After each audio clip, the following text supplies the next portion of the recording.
Questions page 209. On what factor does the resistance of a conductor depends? So R depends on temperature.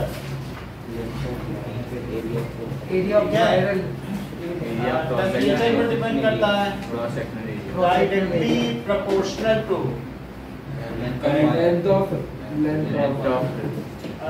length of wire. Sir inversely proportional to area of cloth. Inversely proportional to area of cross section. और भी किसी पे करता है? No sir, ये ठीक कह रहे हैं. Sir material of wire. तो इन सब चीजों पे ये डिपेंड करता है. Okay. Now next is will current flow more easily. Will current flow more easily through a thick wire or thin wire of same material? Sir thick wire. So we know कि जो resistance होगा, so resistance is inversely proportional to cross sectional area. Thick wire has less resistance. Thick wire में क्या होगा? So thick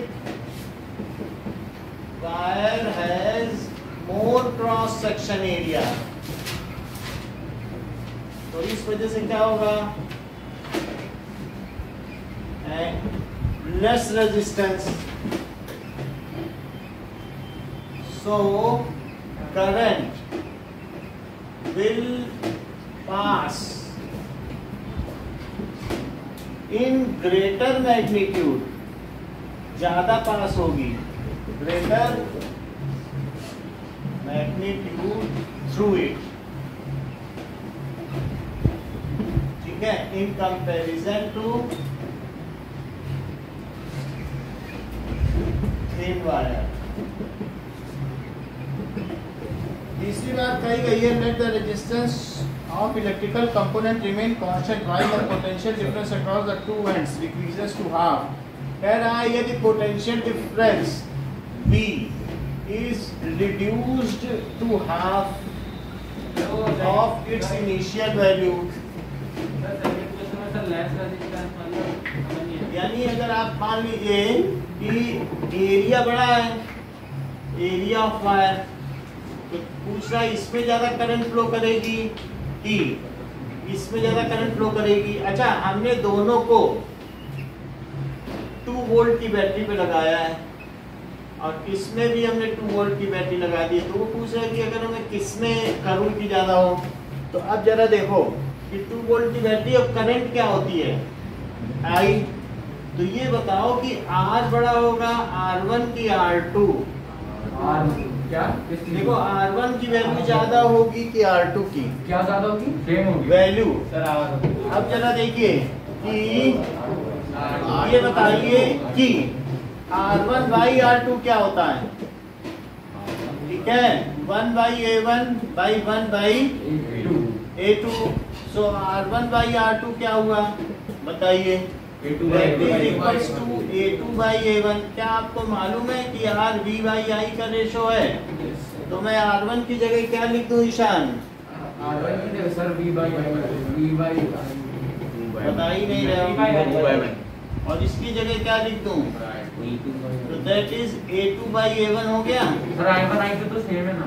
ये ज्यादा अच्छा कह रहा है कि V दोनों में सेम है, तो I के बारे में पूछा गया. V सेम और R डिफरेंट है. तो V और R डिफरेंट है तो तीसरी चीज बदल जाएगी कि नहीं? भाई सेम वायर तो नहीं है ना. वायर अलग अलग रखोगे, जिसमें एक में ज्यादा रेजिस्टेंस है, एक में कम, तो बदल जाएगा कि नहीं? ये तो नहीं होगा कि. तो ये V सेम है कि नहीं? तो V बदल गया तो यहाँ क्या लिखूं? क्या I2 by I1 लिखूं? इस A2 by A1. बोलो A2 बड़ा है कि A1? यहाँ चेक करके बताओ.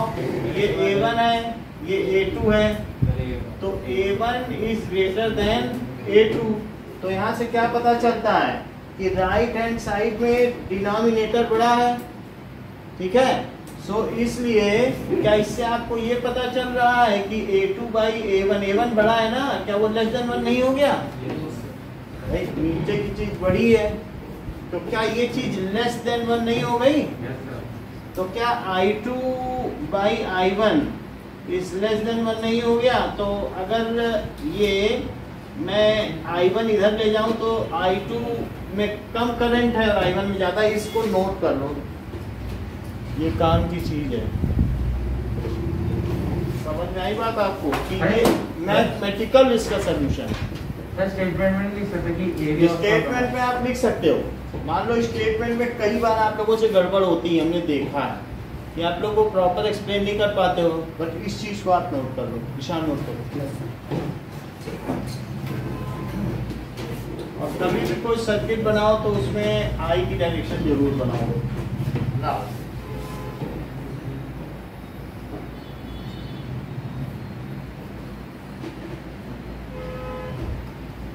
If V is reduced to half of its initial value, then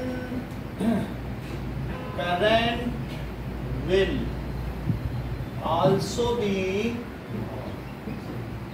reduced to half of its initial value as V is proportional to I as per Ohm's law. Why coils of testers and electrical irons made of alloy rather than a pure metal? So coils of tester, toaster, जो भी toaster होते हैं ना, bread toaster, ऐसे तो generally लोग रखते नहीं। आप में से किसी क्या है क्या? Yes sir. Toaster and electric iron, ठीक है, made of alloy, made of alloy. क्यों? As alloy has high melting point, ठीक है ना, so it will not get fused burn, तो वो बियर, सो सर हीट ज्यादा प्रोड्यूस करेगा, वो नहीं है क्या? तो alloy has high melting point, और दूसरी चीज एलॉयज के रेजिस्टेंस भी हाई होते हैं। हाँ sir. Alloys have high resistance and alloys are chemically inert in nature, यानी अगर उनका टेम्परेचर बदल होगा ऑक्सीडाइज नहीं होंगे और वो वैसे का वैसा रहेगा। एलॉय भी देखते हो, कभी जंग लगता है आजकल बाइक की गाड़ियों में। सो alloys are chemically inert in nature। समझ में आ गई बात कि नहीं? सर वो आपने बोला बल्ब के अंदर टंगस्टन है, और मान लीजिए वो तो टंगस्टन तो एलिमेंट है, वो एलॉय नहीं है, लेकिन जो नाइट्रोम, मैंगानीन, कॉन्स्टेंटन, ये सारे हैं, ये एलॉय हैं, इनमें जंग नहीं लगता, हमने खरीद कर रखे हुए हैं। अरे कह रहे बल्ब के अंदर वो पानी थोड़ी जाता है तो उसको लगेगी। बल्ब के अंदर जैसे ही टंगस्टन है पानी नहीं जाता है, बट जैसे हीटर है, हीटर के अंदर तो क्या है ना, ये देखो सर इसमें हीट वाला पॉइंट नहीं आएगा?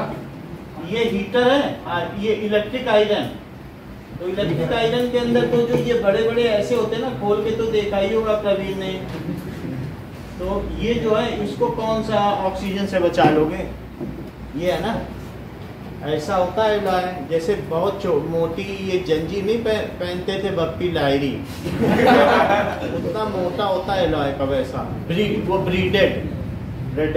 तो ये है, इसमें तो सब जगह ऑक्सीजन जा रही है, हीट भी हो रहा है, ऑक्सीडाइज भी होने के खतरा है, तो दूसरी चीज लगाओगे तो ऑक्सीडाइज हो जाएगी, ठीक है, W2O3 बन जाएगा अगर टंगस्टन होगा, O3, ठीक है कि नहीं, वो ट्राई वैलेंट हो जाएगा। तो इस तरीके से ये सब ठीक है, समझ में आ गई बात? इसमें हीटिंग वाला पॉइंट नहीं आएगा क्या? एलॉयज वाले में हीट में क्या हाई मेल्टिंग पॉइंट है, so it can function at elevated temperature, है ना। So for heating compound it is fit to be used at elevated temperature without getting melted. For heating element it can be used without melting at, बात ना करो, elevated, अलग अलग बैठ जाओ, जो अगर कोई डिस्टर्ब कर रहा है तो वो डिस्टर्ब कर रहा है ना, उससे बोलो कि मत डिस्टर्ब करो, तुम्हारे पापा तो अमीर हैं, उसे बोलो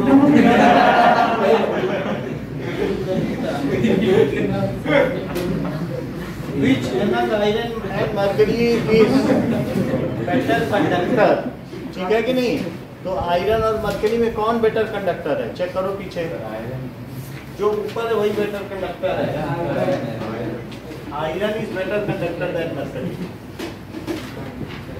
सिल्वर है ना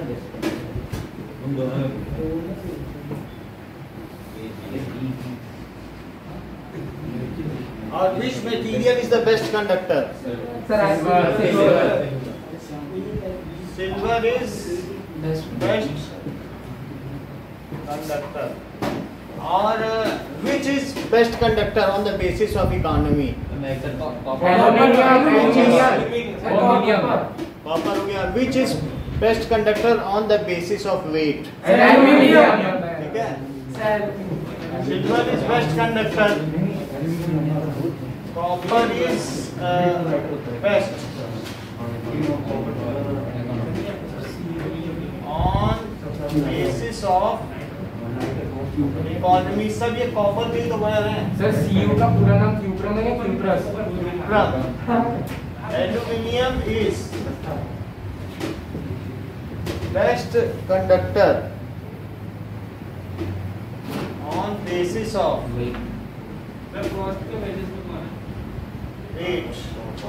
ये तो ऑन बेसिस ऑफ रेजिस्टिविटी है, ऑन बेसिस ऑफ रेजिस्टिविटी, और ये ऑन बेसिस ऑफ कॉस्ट और on basis of weight. Resistivity, cost and weight, ठीक है। Now resistance of system of registers.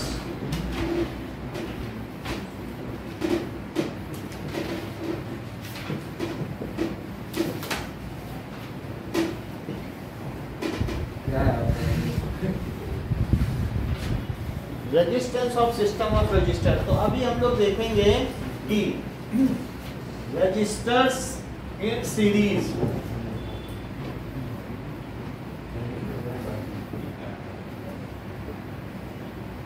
Registers in series यानी 3 रजिस्टर्स को हम देखेंगे सीरीज में।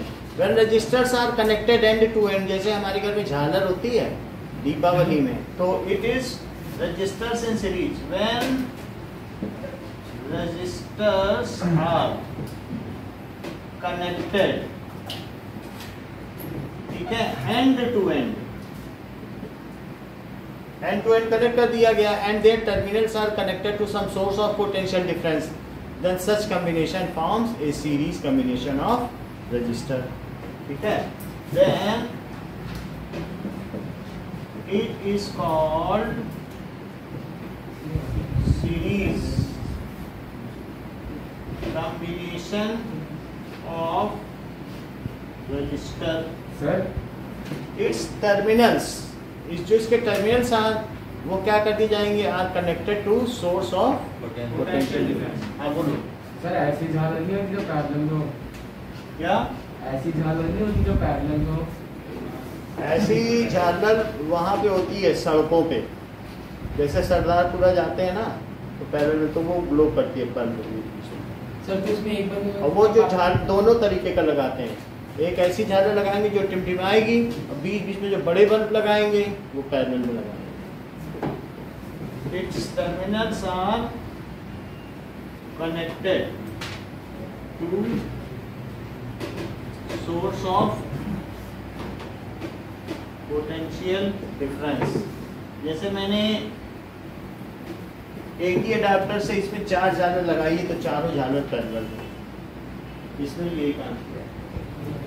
मतलब वो झालर तो सीरीज की हुई, लेकिन वो चारों हमने एक ही अडाप्टर में जोड़ दिया तो पैरेलल हो गई कि नहीं? ठीक है। अब ये देखो कि इतनी बात हो गई लेट 3 रजिस्टर्स।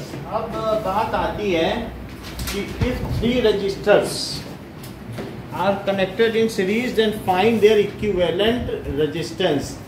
यदि 3 प्रतिरोध श्रेणी क्रम में लगे तो उनका तुल्यांक प्रतिरोध क्या होगा? सो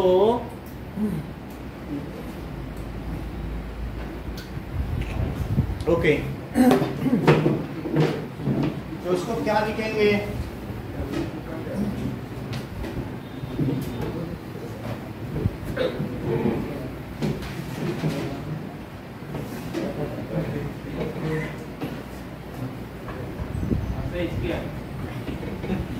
कोई ऐसा जोक तो नहीं हो रहा है ना?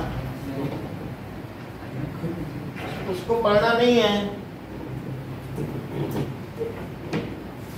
So let 3 resistors are connected. 3 resistors are connected. 3 resistors कौन कौन से हैं? R1, R2 and R3 are connected in series and further connected. ये लाइन लिखनी पड़ेगी। further connected with source of potential difference. बस 3 सोर्स। हाँ, further connected some source of series में कर दिया और source of potential difference ऐसा हमने कर दिया। V इतना कर दिया, ये लिख दिया। अब इसको बनाए तो इसका डायग्राम ऐसा होगा, ठीक है। पिछली बार जो आप लोगों ने बनाया था उसमें आप लोगों ने की नहीं बनाई थी, की बनानी होती है क्योंकि हमारे पास एक ऑप्शन होना चाहिए उसको बंद करने का, और इनके ऊपर 3 वोल्ट मीटर लगा है। तो सबका अलग अलग वोल्ट मीटर होता है? सबका अलग अलग वोल्ट मीटर लगाएं क्योंकि सबके पोटेंशियल ड्रॉप अलग होगा। हमें हिसाब लगाना होगा कितना कितना खर्च किया। मान लीजिए 6 वोल्ट है सर, अगर हम तीनों रजिस्टर का एक ही वोल्ट मीटर लगा दें उसका कोई सेंस नहीं है। मान लीजिए हमें ये पता ही नहीं चल पाएगा कि किस रजिस्टर पर कितना पोटेंशियल ड्रॉप हुआ। सर नहीं, हमें तीनों का एक साथ ही चाहिए। नहीं चाहिए। तीनों का एक साथ लेगा तो टोटल इक्विवेलेंट। ये देखो, मान लीजिए ये चीज है, ठीक है ना, तो हमें जो कैलकुलेशन पूछे जाएंगे अलग अलग ड्रॉप पूछा जाएगा, और तीनों रजिस्टर्स अलग अलग हैं तो सबका ड्रॉप अलग अलग होगा। एक सस्ती दुकान है और एक ठेले वाली एक मॉल है, तो सब पे अलग अलग जेब खर्च होगा कि नहीं होगा जितना घर से लाएगा। हाँ सर, जो मतलब जो voltage sir R1 R2 R3 से तीन को ऐड करेंगे तो एक साथ निकाल लेंगे तो 6 तो चाहिए क्या? वो तो 6 है ही, उसमें क्या चाहिए? आप उसमें क्या 4 लोगे, वो तो 6 है। आपको मालूम नहीं बैटरी कितने की लगाई, उससे अच्छा लगाओ ही ना वोल्ट मीटर और टाइम बर्बाद कर रहा है। ठीक है कि नहीं? इतनी बात समझ आ गई? तो प्लस माइनस ये हमने लगा दिया। अब जरा देखो कि इन सब में अलग अलग वोल्टेज ड्रॉप होगा, तो that is sum of potential difference across all resistors is equal to the cell potential. Repeat करो। Sum of all resistance is पता ही नहीं चल पा रहा, बोलो।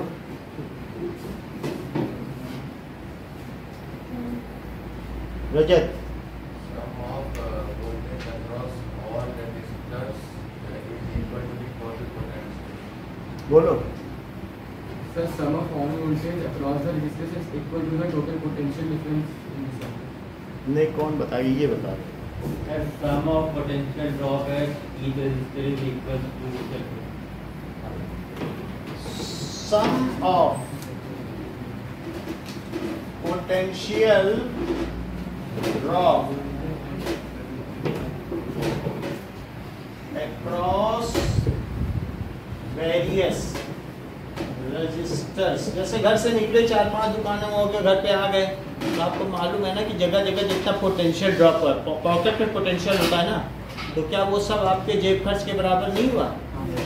So for various resistors is equal to cell potential। आपकी पॉकेट एक cell है, तो इसकी इक्वेशन कुणाल क्या बनेगी? सर बोलो।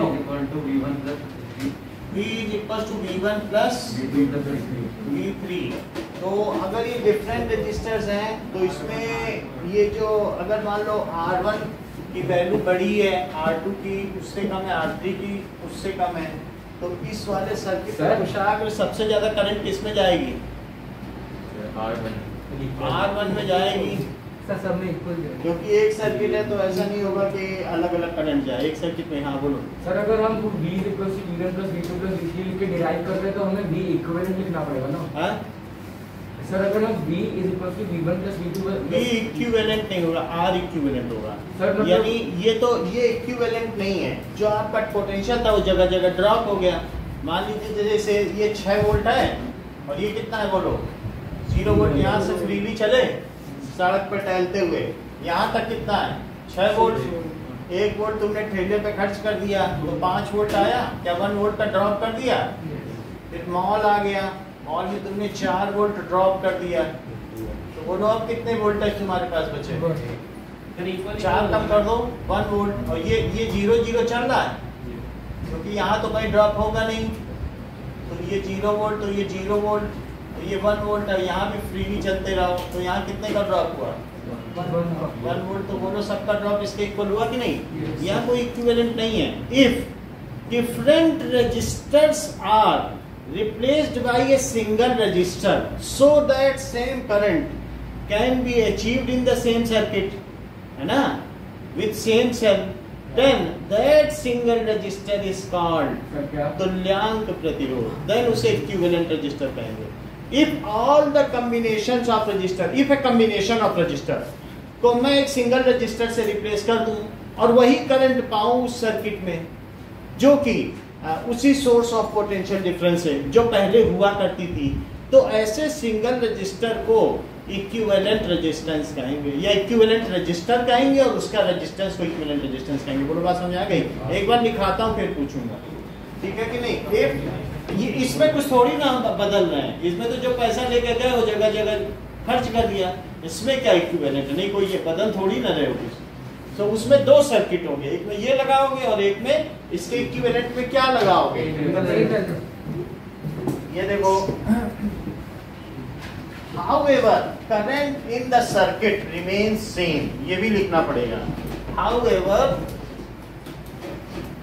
कोई इलेक्ट्रॉन कहीं जमा तो नहीं हो जाएंगे ना, चार्ज तो नष्ट नहीं किया जा सकता है, it can not be created not be destroyed. तो चार्ज चलेगा तो पूरे में वही चल के जाएगा। however current in the circuit, ये सिंपल सर्किट है। जब सिंगल लूप होता है तो किस उसे क्या कहते हैं? Simple circuit. In the circuit remains same. Praveen जहाँ ना समझ में आए पूछ लेना, आगे भी आना हो तो आगे भी आ सकते हो, ठीक है? कुछ भी ना समझ में आए पूछो, ठीक है? बात मत करो, बस पूछो। Current in the circuit remains same. अब देखो, if a group, a combination of resistor, ये सभी के लिए ट्रू है। if a combination of resistors are replaced by single resistor so that it gives same current through same source of potential difference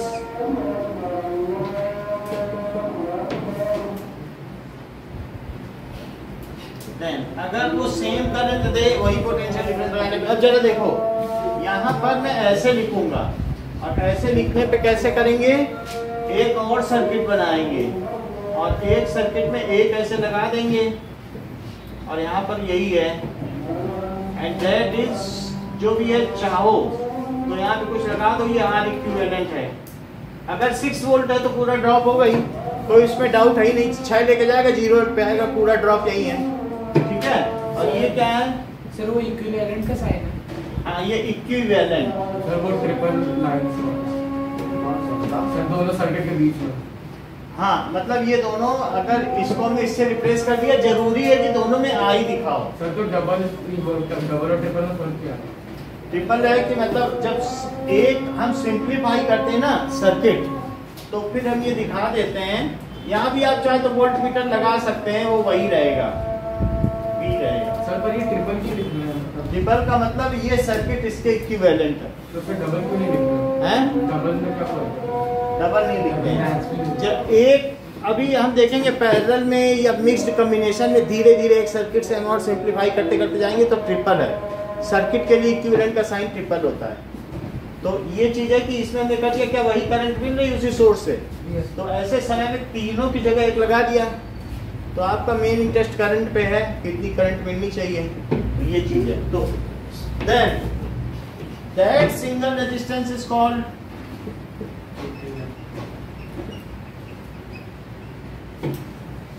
resistor is called equivalent resistor and its resistance is called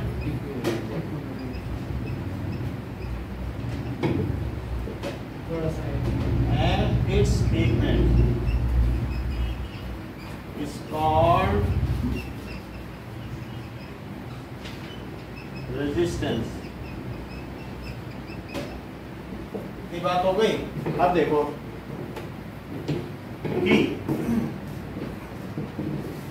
next is, हमने ये बात देख ली, तो क्या ये जो I current जा रही, अब मैं ये सब हटा दूं क्योंकि ये तो आप समझ गए ना कि किस तरीके से ड्रॉप होता है, इसका मतलब नहीं है कुछ, ये समझाने के लिए लिखा गया है। इवन 6 वोल्ट का भी कोई मतलब नहीं, V का मतलब है, V लिखा है कि नहीं, ऐसे ही है। अच्छा, आई करंट जा रही तो क्या यहाँ पर भी आई ही जाएगी, और यहाँ भी आई जाएगी, और यहाँ भी आई जाएगी। अच्छा, इसमें जो वोल्टेज ड्रॉप है क्या वो V1 है दिखा है, और इसमें V2 और इसमें कितना है V3। तो applying Ohm's law, using Ohm's law, individually तीनों में यूज करो और इसमें भी यूज करो। क्या इसके अंदर भी आई जा रही है? तो यूजिंग ओम्स लॉ, तो V1, V क्या होता है बताओ, IR होता है, तो V1 किसके इक्वल होगा प्रांजल, IR1 होगा ना, और V2 किसके इक्वल होगा, क्योंकि करंट तो बदली नहीं। सर आपने IR2 लिख दिया, IR1। हाँ सर।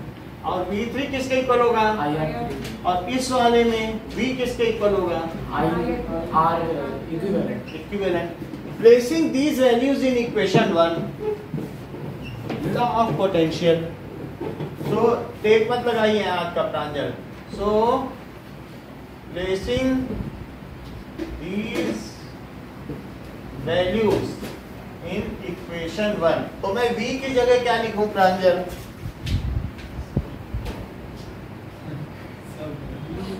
देर लगा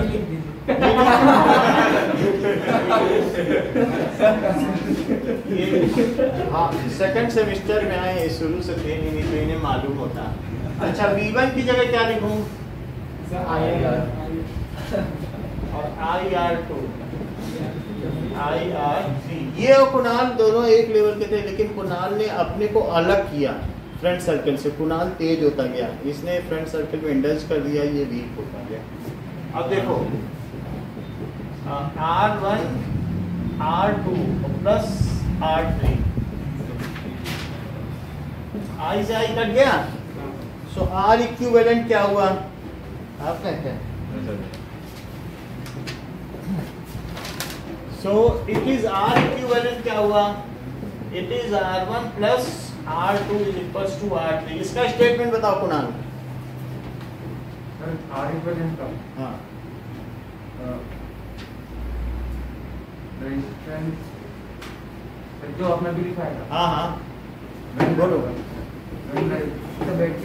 If the combination of resistors are replaced by the single resistor, so that it gives same current through same। ये सब अच्छा है, अस्मिता आप बताओ।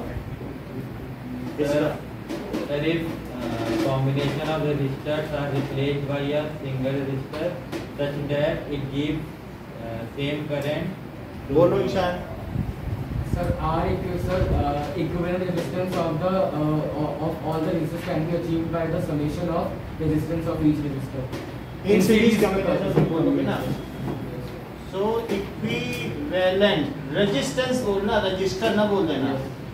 रजिस्टर एक छूने वाली क्वांटिटी है, रेजिस्टेंस उसका मेजरमेंट है, ठीक है। Resistance, equivalent resistance is sum of individual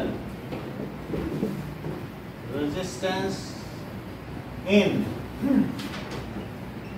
series combination, और क्या होगा, सीरीज कॉम्बिनेशन होगा। In this separate switching circuit is not possible, क्योंकि कहीं से भी अगर आप कट कर दोगे तो सर्किट ओपन हो जाएगा, स्विच ओपन कर दोगे।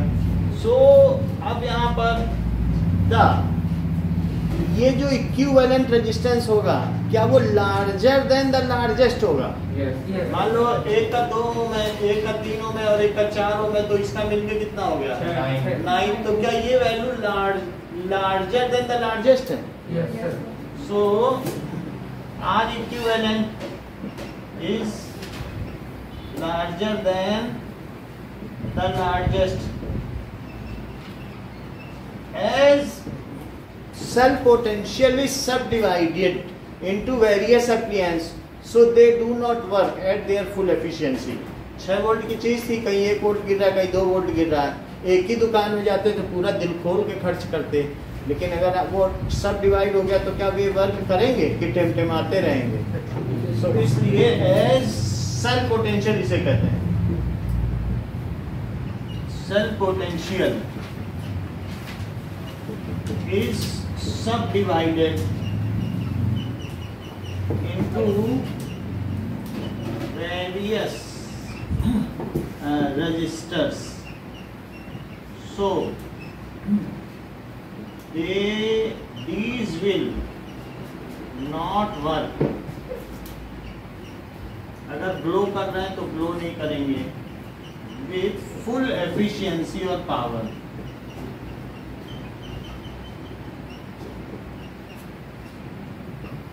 है, तो एक ये भी इसमें है कि इस तरीके से वो नहीं करेंगे, ठीक है। अब देखें, such combinations are used for decorative lights. एक ये भी लाइन लिखी,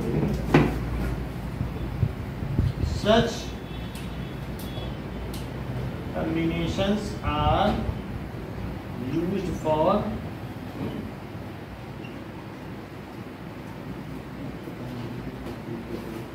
डेकोरेटिव लाइट्स। नाउ अब देखो, हम लोग इसका एक क्वेश्चन करेंगे।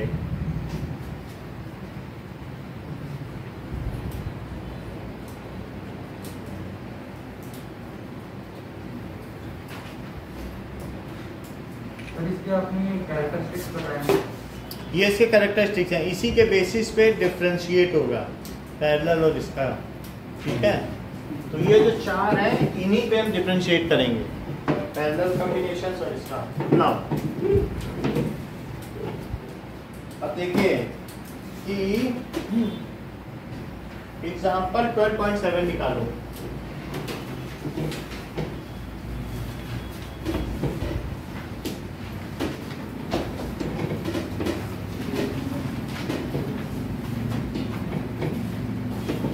तो कह रहा है कि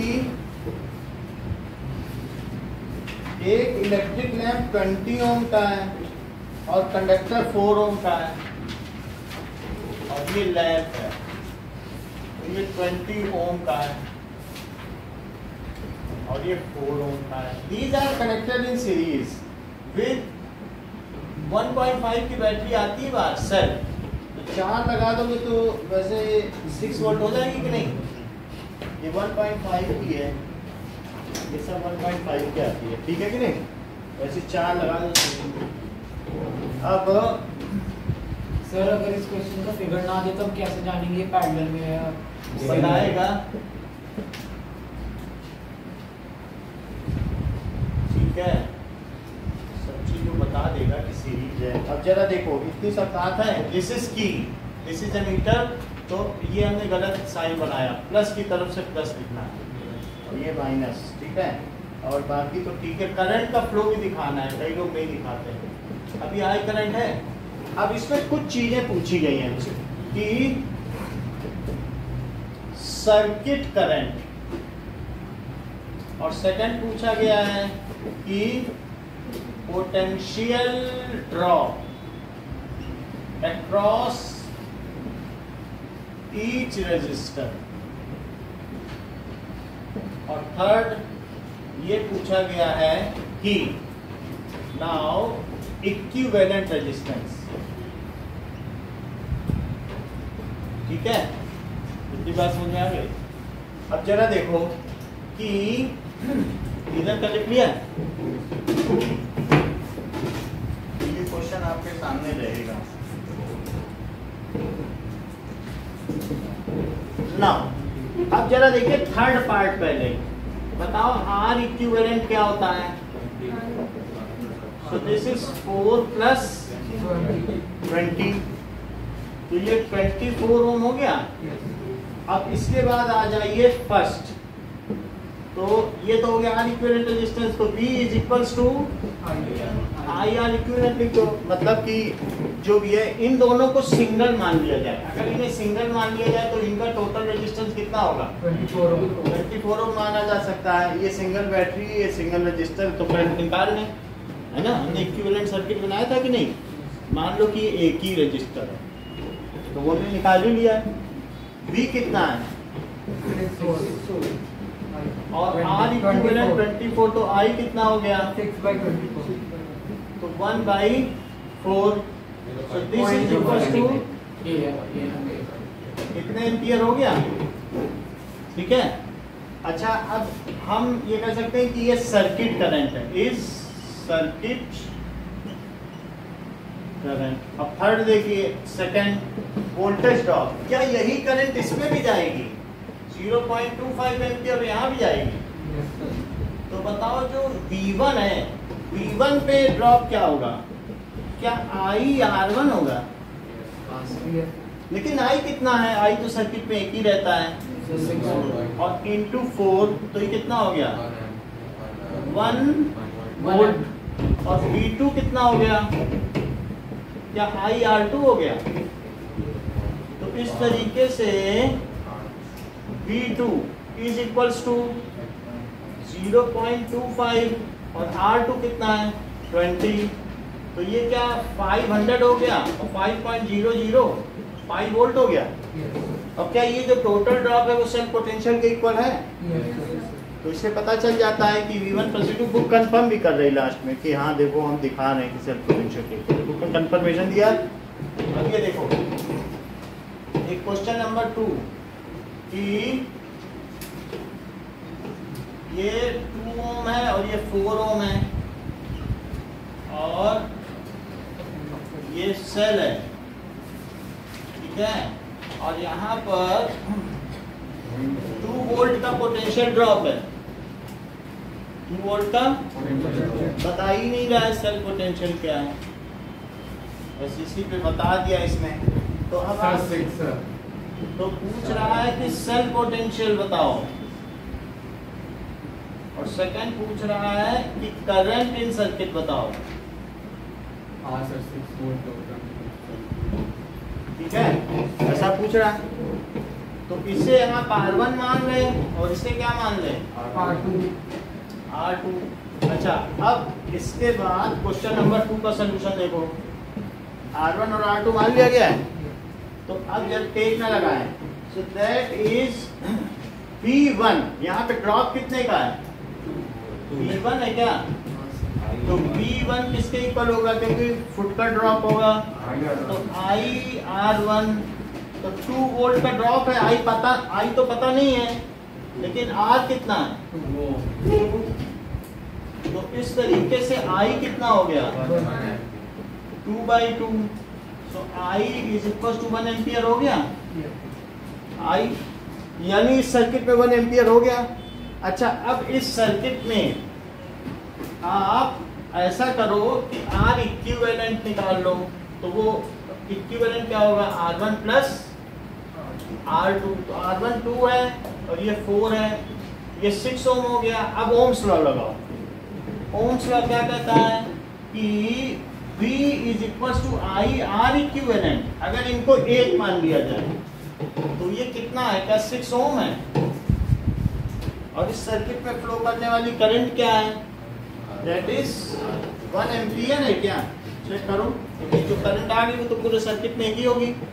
तो अब यहाँ पर V हमें पता करना है।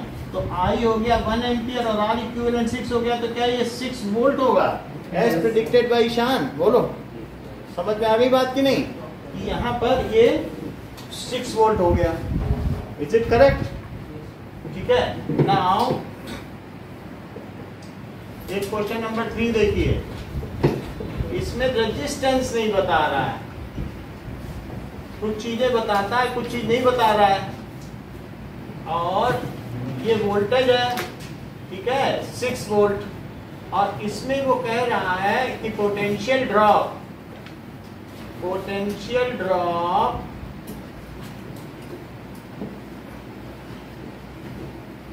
across R1, R2 and R3 is in 1:2:3 ratio. इस रेशो में पोटेंशियल ड्रॉप है, ऐसा वो कह रहा है। ठीक है कि नहीं? तो अब मान लीजिए इस रेशो में पोटेंशियल ड्रॉप इसका दिया गया है। तो अब जरा देखो, and circuit current is 1 ampere. So find value of R1, R2 and R3 and potential drop across each resistor. देखो थर्ड क्वेश्चन तो हम नहीं बता रहे हैं, थर्ड क्वेश्चन आपके लिए छोड़ दिया है। बाकी हमने 2 तो बता ही दिए, फिर थर्ड हम बाद में बता देंगे। तो उसको आप कुछ ड्रॉप है उसे मान लीजिएगा x volt, 2x volt, 3x volt, 1 2 3 वो आप मान ले। ऐसे सिंपली तो नहीं लिख सकते आप ना, तो वो जो भी होगा, लेकिन आप सिंपली नहीं लिख सकते हैं। आपको एक मैथमेटिकल लॉ के जरिए ही करना पड़ेगा, कुछ लेट x मान के करना पड़ेगा। बिना अलजेब्रा के यूज के तो नहीं कर सकोगे ना।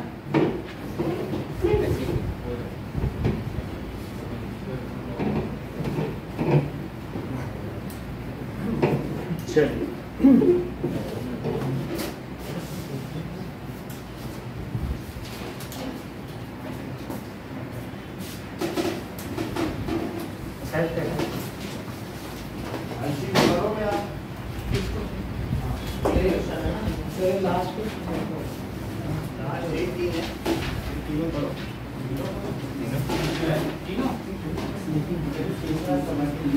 तीसरा समझाएंगे ना आपको, अभी कैसे समझा रहे हैं, सभी टॉपर हो जाएंगे। हाँ, 2 तो बता ही दिए। ड्राइंग बनानी है? हाँ बनानी पड़ेगी, ये सब तो बनाना पड़ेगा। ये लो ये इसे रख लो, पेन से करो।